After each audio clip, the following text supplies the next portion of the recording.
कि सीट बंटवारे की मुश्किलें सिर्फ महागठबंधन में नहीं है, बल्कि एनडीए में भी अंदर खाने प्रेशर पॉलिटिक्स शुरू हो चुकी है। बीजेपी और जेडीयू भले ही गठबंधन के बड़े खिलाड़ी हों, लेकिन बाकी साथी भी अपना दमखम दिखाने का कोई मौका नहीं गंवा रहे हैं। कहीं रैलियां तो कहीं बैठकों के जरिए अपनी अपनी ताकत का एहसास कराने की कोशिश की जा रही है।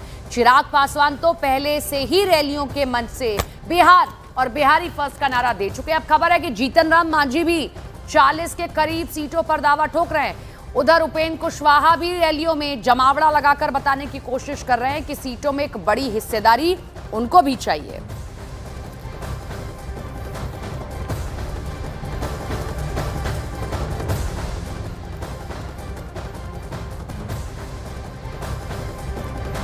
देखिए, एक तरफ चिराग पासवान रैलियों के जरिए अपनी ताकत अलग से महसूस करवा रहे हैं, तो दूसरी तरफ जीतन राम मांझी की पार्टी की नजर भी ज्यादा से ज्यादा सीटों पर है। फिर इन्होंने सोचा कि चिराग पासवान को इसके घर से इसकी बूढ़ी नानी मां के साथ सड़क पे फेंकवा दो, चिराग पासवान टूट जाएगा।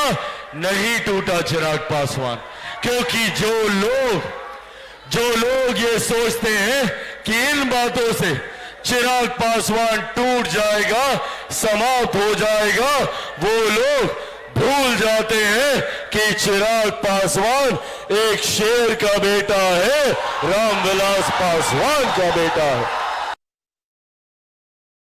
अपने हिसाब से अपने कार्यकर्ताओं के सामने मंच पर ये बात रखती है, लेकिन अभी इस तरह का कोई आधिकारिक बैठकें नहीं हुई है।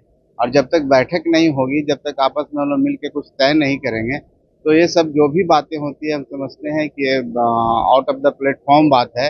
इस पर मैं बहुत ज़्यादा चिंतन करने की जरूरत नहीं है। अब हालांकि खुद जीतन राम मांझी कह रहे हैं कि एनडीए में सीट बंटवारे में किसी तरह का पेच नहीं है और जो आदेश मिलेगा वो पूरा करेंगे। देखिए, एनडीए में सीट शेयरिंग का कोई झमेला नहीं है।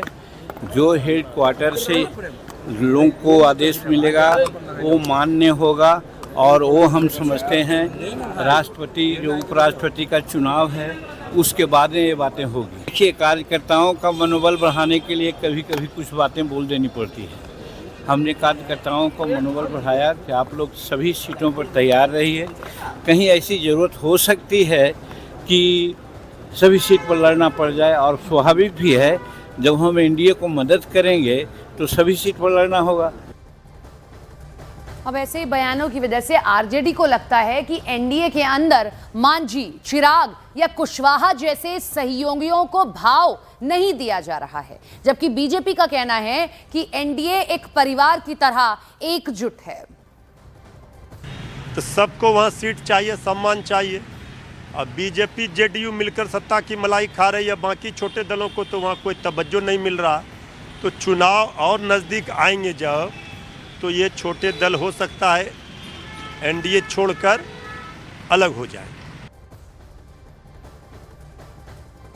एनडीए तो परिवार की तरह है, 5 उंगलियां और मिल जाए तो पंच।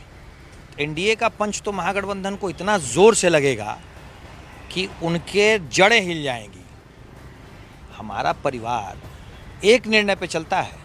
परिवार में बैठ करके परिवार के लोग जो निर्णय ले लेंगे वो सब के लिए बाध्यता है, और ये हम सब जानते हैं।